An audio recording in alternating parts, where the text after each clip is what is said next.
Hi guys, cinematic reactions के एक और वीडियो में आप सभी का स्वागत है। दोस्तों, आज की वीडियो में हम बात करेंगे वाटर मॉन्स्टर मूवी की स्टोरी के बारे में। ये एक चाइनीज लैंग्वेज सर्वाइवल ड्रामा है जिसे डायरेक्ट किया है हेशेंग जियांग और क्यूलिंग जियांग ने। और इसमें लीड में है लिu लिंगशेंग, लिलेन जू, शिहोंगले, गाओजी ली जैसी स्टार्स। इसकी स्टोरी एक पानी के मॉन्स्टर पर फोकस करती है जो बड़ी ही बेरहमी से गांव के लोगों को मार रहा है। तो बिना किसी देरी के चलिए शुरू करते हैं मूवी को। मूवी की शुरुआत में हम एक छोटे बच्चों को देखते हैं जो नदी के बीचों बीच एक नाव में बैठा है। इसका नाम है शूशेन। ये इस नदी में अपने पिताजी के साथ मछलियां पकड़ने आया है, लेकिन तभी से ऐसा महसूस होता है कि कोई तो इसके नाम से इसे बुला रहा है। इस वजह से इसे डर लगने लगता है। शूशेन घबरा जाता है, इसलिए वो अपने पिताजी को घर चलने को कहता है। लेकिन इसके पिताजी इसकी सुने बिना मछली को पकड़ने के लिए पानी में कूद जाते हैं। इसके बाद वो पानी से बाहर तो आते हैं, लेकिन खाली हाथ, क्योंकि उन्हें एक भी मछली नहीं मिली थी। तभी अचानक शूशेंग पानी में एक मॉन्स्टर को देखता है। तभी वो तुरंत अपने पिताजी को इशारा करके बताता है। तभी उसके पिताजी जल्दी से नाव में आ जाते हैं, लेकिन वो मॉन्स्टर इनकी नाव पर हमला कर देता है। तभी इनकी नाव काफी ऊपर जाकर पलट जाती है और मॉन्स्टर अपने पूंछ से शूशेंग के पिताजी का गला दबा देता है और उन्हें मार देता है और उन्हें पानी के अंदर ले जाकर उन्हें खा जाता है और पानी में खून ही खून फैल जाता है। इसके बाद वो मॉन्स्टर शूशेंग को मारने के लिए उसकी नाव में चढ़ने की कोशिश करता है, लेकिन कैसे तैसे शूशेंग इस हमले में बच जाता है। इसके बाद कहानी 10 साल का जंप लेती है। शूशेंग अब बड़ा हो गया है और वो अपने गांव में रहता है और इस गांव में करीब 40 से 50 लोग रहते हैं। इस गांव में एक बुढ़ा आदमी भी रहता है जिसे सभी लोग जानते हैं और इसकी रिस्पेक्ट भी करते हैं। पूरे गांव में सिर्फ इस बुढ़े आदमी को पता है कि एक मॉन्स्टर है और वो पूरे गांव वालों को सालों से उसके बारे में बताता आ रहा है। इसी गांव में हम एक लड़की को देखते हैं जिसका नाम है लेन, और ये अपने पिताजी और छोटे भाई के साथ इस गांव में रहती है। पूरे गांव में वही एक खूबसूरत लड़की है जिसकी वजह से गांव के सभी जवान आदमी इसे पसंद करते हैं, और स्पेशली शूशेंग, क्योंकि वो लेन से प्यार करता है। लेकिन वो लेन के पिताजी से डरता है, जो हमेशा उसे अपनी बेटी से दूर रहने को कहते हैं। तभी एक आदमी भागता हुआ गांव में आता है और सभी को कहता है कि उसे नदी के किनारे एक लाश मिली है। तभी पूरे गांव वाले वहां जाकर देखते हैं कि उस लाश की हालत बहुत ही खराब है, लाश का सिर ही नहीं है। तभी वही बूढ़ा आदमी कहता है कि ओह गॉड, बहुत बुरा हुआ, जिसका डर था वही हुआ। ऐसा इस लाश के साथ पानी के देवता ने किया है, जो बहुत ही खतरनाक है। वो वापिस आ चुका है, वो किसी को नहीं छोड़ेगा। पानी के देवता एक के बाद एक करके सभी को मार देगा। तभी इस गांव का सरदार कहता है कि आप ही कोई हल बताइए जिससे हम इस देवता को रोक सके, इसे मार सके। लेकिन वो बुढ़ा आदमी कहता है कि अगर हमें पानी के देवता को शांत करना है तो हमें किसी की तो कुर्बानी देनी होगी। तभी यहाँ पर लेन के पिताजी आते हैं और कहते हैं कि आप ये किसी बातें कर रहे हो, इस पानी में कोई देवता वेवता नहीं है, इसमें एक मॉन्स्टर है। इसका मतलब पानी का शैतान, जो आदमखोर है, बहुत भयंकर है। इनकी बातें शूशेंग को अजीब लगती है, इसलिए वो यहाँ से चला जाता है। तभी उसे पास ही में लेन का छोटा भाई दिखता है जो नदी के किनारे खेल रहा था। ये देखकर शूशेंग कहता है कि तुम नदी के किनारे क्या कर रहे हो, जाओ जल्दी से अपने घर जाओ। इतना कहकर वो यहाँ से चला जाता है और सीधा लेन के पास पहुंच जाता है। वो लेन को कहता है कि सुनने में आया है कि एक वाटर मॉन्स्टर आया है जो बहुत ही खतरनाक है, आदमखोर है, इसलिए नदी के किनारे जाना सेफ नहीं है। तो तुम प्लीज नदी के किनारे मत जाना, मुझे तुम्हारी फिक्र है। अब रात हो जाती है और हम रात को सभी गांव वालों को किसी को ढूंढता हुआ देखते हैं। सभी लोग काफी घबराए हुए हैं, क्योंकि लेन का भाई मिल नहीं रहा था। सभी गांव वाले उसे हर जगह ढूंढ रहे थे। तभी लेन के पिताजी के रोने की आवाज आती है। लेन के पिताजी नदी के बीचों बीच खड़े होकर रो रहे थे, क्योंकि उनके गोद में उनके बेटी की लाश थी। इसका मतलब लेन का भाई भी उस मॉन्स्टर के हाथों मारा गया। तभी वो बुढ़ा आदमी कहता है कि अब तो तुम सबको यकीन हो गया होगा ना कि ये भगवान कितना खतरनाक है। हमें जल्द से जल्द किसी की तो कुर्बानी देनी होगी, तभी जाकर हमारी जान छूटेगी। अब अगले दिन पूरे गांव वाले नदी के किनारे एक जानवर का सर और मछली लेकर उसकी पूजा कर रहे थे, और शुइशेंग अपने कजिन के साथ दूर बैठकर ये नजारा देख रहा था, क्योंकि ये सब कुछ उसके समझ के बाहर था। थोड़ी देर में यहाँ पर लेन के पिताजी आते हैं और यहाँ पर रखी सारी चीजों को लात मारकर गिरा देते हैं और गांव वालों को लाया हुआ सारा सामान वो नष्ट कर देते हैं। वो बुढ़ा आदमी ये सब देखकर घबरा जाता है। वो कहता है कि प्लीज मेहरबानी करो, प्लीज शांत हो जाओ। क्यों तुम हम सबके दुश्मन बन रहे हो? तुम्हारे ऐसा करने से गांव के सभी लोग मर जाएंगे। लेकिन दोस्तों, लेन के पिताजी ऐसा इसलिए कर रहे थे क्योंकि वो इन सभी चीजों पर भरोसा नहीं करते। अब यहाँ से सभी गांव वाले लेन के पिताजी को लेके चले जाते हैं। इसके बाद जब वो बूढ़ा आदमी और गांव का सरदार बात कर रहे होते हैं, तभी उन्हें कुछ आवाजें सुनाई देती है। ये सुनकर वो दोनों नदी के किनारे चले जाते हैं। नदी के किनारे आते ही वो देखते हैं कि लेन के पिताजी उस मॉन्स्टर को मारने के लिए पानी में बम फेंक रहे थे। गांव वाले चिल्ला चिल्ला कर उसे ऐसा करने से मना करते हैं और उन्हें तुरंत बाहर आने को कहते हैं। लेकिन वो किसी की एक नहीं सुनते, उल्टा गांव वालों पर गुस्सा करने लगते हैं। इस वजह से गांव वाले ना चाहते हुए भी जबरदस्ती उसे पकड़कर एक खंबे के साथ बांध देते हैं। अब रात हो जाती है और लेन के पिताजी से मिलने के लिए शूशेंग और लेन आते हैं। यहाँ शूशेंग कहता है कि बेशक आप बहुत बहादुर हो, लेकिन उस मॉन्स्टर से आप अकेले नहीं लड़ सकते। ये सुनकर लेन के पिताजी गुस्सा हो जाते हैं, इसीलिए वो शूशेंग को डांट कर यहाँ से भगा देते हैं। अब काफी रात हो जाती है, गांव के सभी लोग सो जाते हैं। तभी हम नदी में कुछ हलचल होती हुई देखते हैं। पानी का मॉन्स्टर पानी से निकलकर लेन के पिताजी के पास चला जाता है। मॉन्स्टर को लेन के पिताजी देख लेते हैं। वो मॉन्स्टर डरावनी आवाज में लेन के पिताजी का नाम पुकारता है और अपने गंदे हाथों से लेन के पिताजी के सर को पकड़ लेता है। इसके बाद वो मॉन्स्टर उनके सर को खा जाता है। अगली सुबह लेन अपने पिताजी के लिए खाना लेके आती है, लेकिन अपने पिताजी की बिना सर की बॉडी को देखकर वो बहुत डर जाती है। वो डर के मारे कांप उठती है और बहुत रोती है। इसके बाद सभी गांव वाले जमा हो जाते हैं। यहाँ वो बूढ़ा आदमी सभी को कहता है कि हम लेन की कुर्बानी देंगे, लेकिन शूशेंग और उसके दोस्त इस बात से साफ मना कर देते हैं। तभी यहाँ पर लेन आकर कहते हैं कि ठीक है, मैं तैयार हूँ, आप मेरी कुर्बानी दे दीजिए। ये सुनकर शूशेंग को बुरा लगता है और वो लेन को ऐसा करने से मना करता है। वो कहता है कि क्या तुम पागल हो गई हो? तुम अपनी कुर्बानी देने क्यों जा रही हो? इस पर लेन कहती है कि मैं बस देखना चाहती हूँ कि आखिर वो चीज है क्या। यहाँ शूशेंग गांव के सरदार को समझाता है कि आप लोग गलत कर रहे हो। वो कोई भगवान नहीं है, वो एक राक्षस है और बिना वजह आप किसी की जान ले रहे हो। वो उस बुड्ढे को भी चिल्ला के बोलता है कि आप बिना वजह कुछ भी मनगढ़ंत कहानियां बना रहे हो और लोगों को गुमराह कर रहे हो। शूशेंग बहुत ही गुस्सा होता है। इस वजह से सभी गांव वाले उसे पकड़ कर लेके चले जाते हैं। अब रात हो जाती है और शूशेंग लेन से मिलने आता है। वो उसे कहता है कि देखो, तुम जो कुछ भी कर रही हो वो सब कुछ गलत है। तुम्हारा फैसला बिल्कुल ठीक नहीं है। तुम ऐसा करो कि तुम मेरे साथ एक ऐसी जगह भाग चलो जहाँ पर यह मॉन्स्टर नहीं आ सके। यहाँ पर लेन मना कर देती है और कहती है कि मेरे पिताजी मेरे लिए सब कुछ थे, लेकिन अब वो जिंदा नहीं है, इसलिए अब मैं जीना नहीं चाहती। मैं तो बस उस मॉन्स्टर से मेरे पिताजी और भाई की मौत का बदला लेना चाहती हूँ, इसलिए तुम प्लीज यहाँ से चले जाओ। ये सब सुनकर शूशेंग घबरा जाता है और वो फैसला करता है कि चाहे अब कुछ भी हो जाए, मैं उस मॉन्स्टर को मार के ही रहूंगा। इसके बाद वो एक बॉक्स खोलता है जिसके अंदर एक हथियार था जो कभी उसके पिताजी का हुआ करता था। अब इस वेपन के साथ शूशेंग अपने कजिन को लेकर उस मॉन्स्टर को मारने की ट्रेनिंग करता है। इसके अलावा वो अपने घर में एक जाल भी बिछाता है ताकि वो उस मॉन्स्टर को पकड़ सके। इसके बाद वो अपने एक और दोस्त के पास जाता है। उसके पास जाकर वो उसे कहता है कि मुझे कुछ आदमी चाहिए जो मेरे साथ मिलकर उस मॉन्स्टर के साथ लड़ सके, उसे मार सके। फिर वो दोस्त शूशेंग को अपने कुछ दोस्तों से मिलवाता है जो शूशेंग के साथ मिलकर उस मॉन्स्टर से लड़ने के लिए तैयार हो जाते हैं। इसके बाद हम सभी गांव वालों को देखते हैं जो नदी के किनारे खड़े होकर लेन की कुर्बानी दे रहे थे।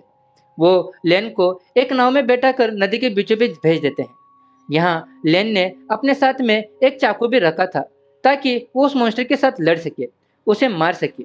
लेकिन तभी यहाँ शूशेंग भी अपने दोस्तों के साथ आ जाता है और फिर से गांव वालों को समझाता है कि वो कोई भगवान नहीं है जिसके लिए हम अपने ही लोगों की कुर्बानी दे। वो एक दानव है जिसका हम सभी को मुकाबला करना चाहिए। मेरे पिताजी को भी उसी राक्षस ने मारा है और गांव के बहुत सारे लोगों को भी। इसलिए आप लोग भी समझदारी से काम करें। आप मेरा साथ दे उस राक्षस को मारने के लिए। लेकिन गांव वाले उसकी बातें सुन तो लेते हैं, फिर भी उसका साथ कोई भी नहीं देता। लेकिन तभी कुछ लड़के उसका साथ देने के लिए तैयार हो जाते हैं। इसके बाद सभी लोग मिलकर उस मॉन्स्टर को पकड़ने का प्लान बनाते हैं। शूशेंग पानी में मांस के कुछ टुकड़े डालता है और सभी को कहता है कि अगर कोई भी मूवमेंट हुई तो इस रस्सी को ऊपर खींच लेना।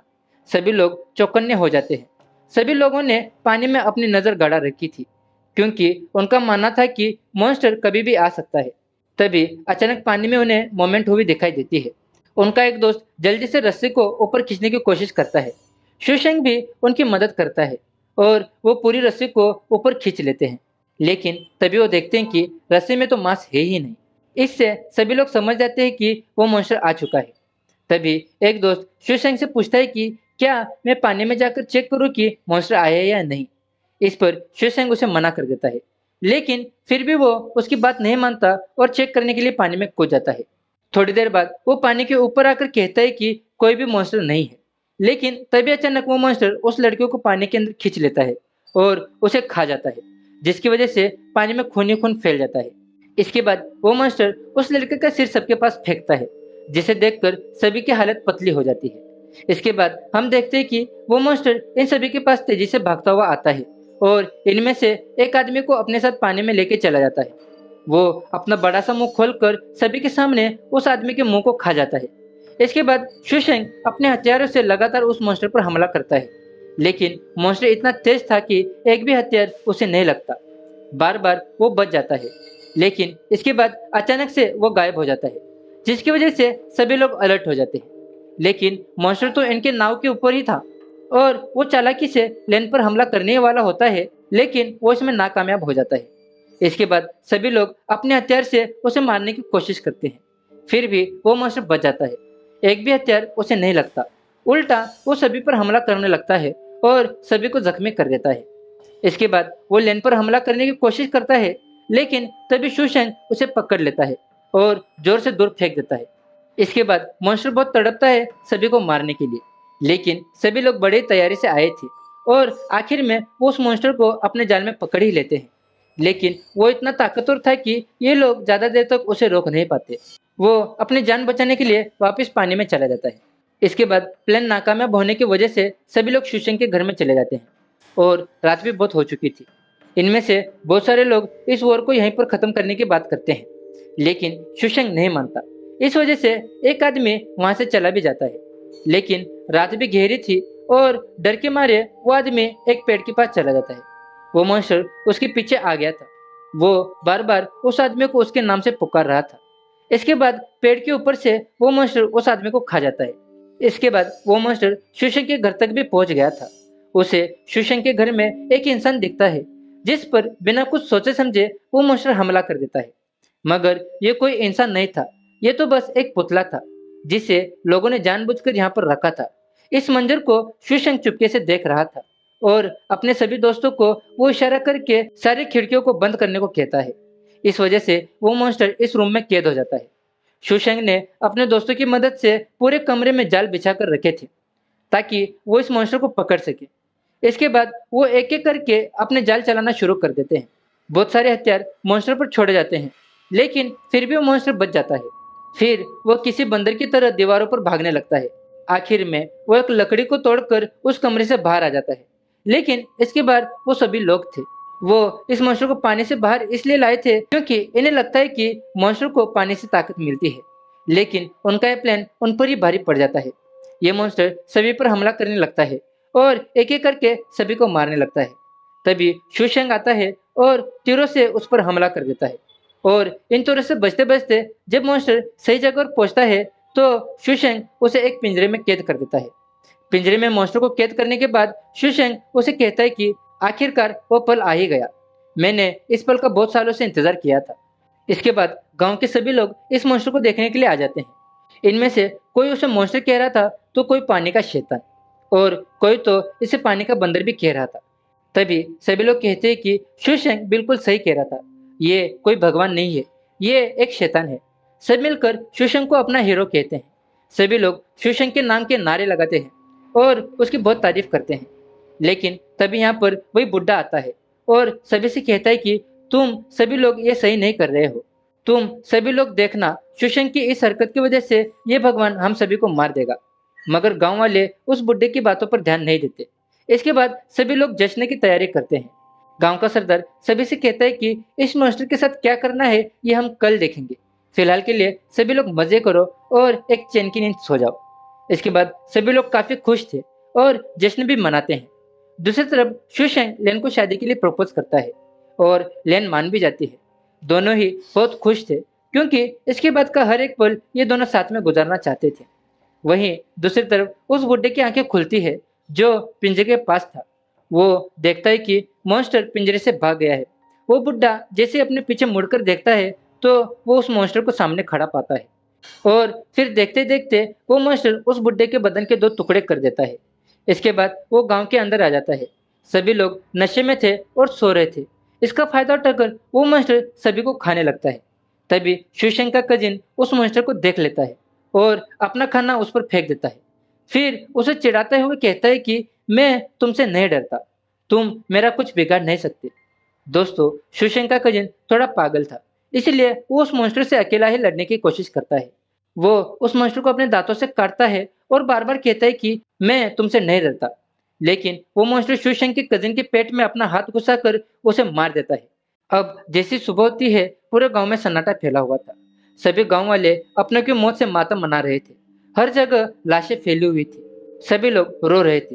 शिवशंकर और गांव वाले ये देखकर गुस्से में थे।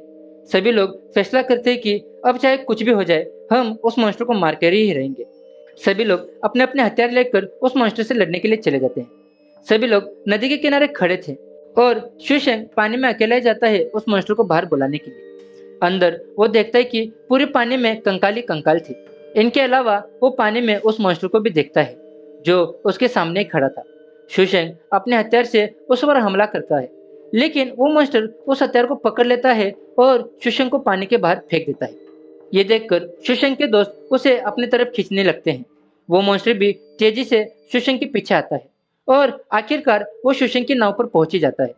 सभी लोग अपने तीरों से एक के बाद एक करके उस मॉन्स्टर पर हमला करने लगते हैं, लेकिन उस मॉन्स्टर को एक भी चोट नहीं लगती। वो मॉन्स्टर सभी पर हमला करता है, किसी को जान से मार देता है तो किसी को फेंक देता है। वो एक-एक को उठा-उठा कर पानी में फेंकने लगता है। इस तरह से वो बहुत सारे लोगों को जख्मी कर देता है। वो शिवशंकर को भी मार-मार कर जख्मी कर देता है। लेकिन तभी शिवशंकर का एक दोस्त और लेन उस मॉन्स्टर को पकड़ लेते हैं और शिवशंकर एक चाकू से लगातार उस मॉन्स्टर पर हमला करने लगता है और मॉन्स्टर को काफी हद तक जख्मी कर देता है। लेकिन वो मॉन्स्टर इतना ताकतवर था कि ये लोग उसे ज्यादा देर तक पकड़ नहीं पाते। मॉन्स्टर सभी को मार-मार कर फेंकने लगता है। लेन शिवशंकर को जख्मी देखकर काफी दुखी हो जाती है और रोने लगती है। लेकिन इस हमले में मॉन्स्टर भी काफी जख्मी हो गया था। लेकिन वो फिर से हमला करने की कोशिश करता है, बट लेन शिवशंकर को बचाने के लिए उसके ऊपर आ जाती है। तभी शिवशंकर उस मॉन्स्टर पर अपने तीर से हमला कर देता है, जिसकी वजह से वो मॉन्स्टर दूर जाकर गिरता है। लेकिन इसके बावजूद भी वो फिर से खड़ा हो जाता है और शिवशंकर को मारने के लिए उसकी तरफ बढ़ता है। दो लोग उसको रोकने की कोशिश करते हैं, लेकिन मॉन्स्टर की ताकत काफी ज्यादा थी। वो उन लोगों को काफी पीटता है और जो तीर उसके सीने में लगी थी, उससे वो उन लोगों को मार देता है। यह देखकर लेन को काफी गुस्सा आता है और वो लकड़ी का एक टुकड़ा लेकर मॉन्स्टर के सीने में घुसा देती है। वो उस लकड़ी को उसके आर-पार कर देती है, लेकिन वो मॉन्स्टर लेन को उठाकर पटक देता है। यह सब कुछ शिवशंकर जख्मी हालत में देख रहा था। वो काफी रो रहा था, लेकिन उसे अपने पिताजी और अपने दोस्तों की मौत का बदला लेना था। तभी मॉन्स्टर लेन को मारने के लिए उड़ता हुआ उसके पास जाने लगता है, लेकिन तभी शिवशंकर भी उसे कूदकर पकड़ लेता है और अपने हाथों के तीरों को लगातार उस मॉन्स्टर के सीने में घुसाने लगता है। वो बार-बार अपने पिताजी और दोस्तों के बारे में सोचता है और तीरों को लगातार उस मॉन्स्टर के सीने में घुसाता है और आखिरकार वो उस मॉन्स्टर की आंखों को फोड़ देता है। इससे मॉन्स्टर को काफी तकलीफ होती है और वो तड़पने लगता है, लेकिन फिर भी वो शिवशंकर को लेकर पानी में कूद जाता है। ये देखकर लैन रोने लगती है। उसे पानी में खून ही खून दिख रहा था। उसे लगता है कि शिवशंकर भी मर गया है। तभी हम देखते हैं कि शिवशंकर उस मॉन्स्टर के सर को काटकर अपने साथ लेकर आता है। सारे गांव वाले बड़ी बेसब्री से उसके बाहर आने का इंतजार कर रहे थे। शिवशंकर अपने गांव वालों के बीच में अपनी फैमिली और दोस्तों को भी देखता है जो मर गए हैं। शिवशंकर बहुत ही खुश था। सभी को एक साथ देखकर शिवशंकर इमोशनल हो जाता है और इसी के साथ ये मूवी यहाँ पर खत्म हो जाती है। तो दोस्तों, ये थी वाटर मॉन्स्टर मूवी। आशा करता हूँ कि आपको ये मूवी पसंद आए हो। आपको ये मूवी और हमारी वीडियो कैसी लगी, आप हमें कमेंट कर बताइए। मिलते हैं आप सभी से आपके अपने चैनल पर किसी और वीडियो में। टिल देन टेक केयर और जाने से पहले चैनल को सब्सक्राइब करना मत भूलना। क्या तुम लोग भूल गए 10 साल पहले क्या हुआ था?